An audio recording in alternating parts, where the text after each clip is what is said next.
আসন্ন বিশ্বকাপে দল থেকে জায়গা হারালেন মেহেদী হাসান মিরাজ। লাইভে এসে কেঁদে কেঁদে যা বললেন মেহেদী হাসান মিরাজ। হ্যাঁ প্রিয় দর্শক, তাই এই নিয়ে বিস্তারিত জানতে হলে ভিডিওটি না টেনে শেষ পর্যন্ত দেখতে থাকুন। আর আপনি যদি আমাদের চ্যানেলে নতুন হয়ে থাকেন তাহলে এক্ষুনি সাবস্ক্রাইব করে রাখুন। আর ইতিমধ্যে সাবস্ক্রাইব করে থাকলে আপনাকে অসংখ্য ধন্যবাদ।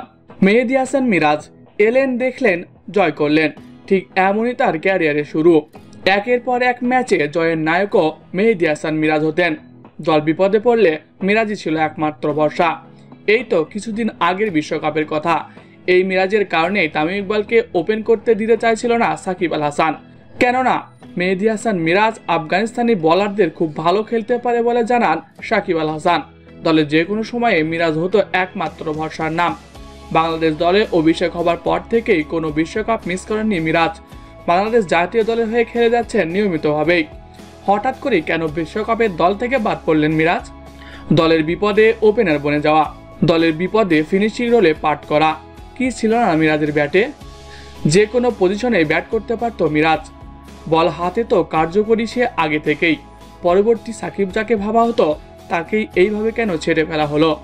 এই নিয়ে লাইভে এসে মেহেদী হাসান মিরাজ বলেন, আমি সবসময় দলের হয়ে খেলার চেষ্টা করেছি, যেখানে পেরেছি খেলার চেষ্টা করেছি। দল আমার কাছ থেকে যা চেয়েছে আমি সেটাই করার চেষ্টা করেছি। তবে হঠাৎ দেখলাম আমি বিশ্বকাপ দলে নাই। কেন নাই আমি জানি না। আমি বিসিবির কাছে এসবের কারণ জানতে চাই। দলের জন্য নিজের স্বার্থ বিলিয়ে দিয়েছি। দলকে ভালোবেসেছি বলেই এমনটা করেছি। তবে আসন্ন বিশ্বকাপ দলের নাম না দেখে আমি বেশ অবাকই হয়েছি। হ্যাঁ, এটা তো আমার খারাপ লাগবেই। তবে আমি চাইবো বাংলাদেশ দল যেন ভালো করে। সবাই বাংলাদেশের জন্য দোয়া করবেন।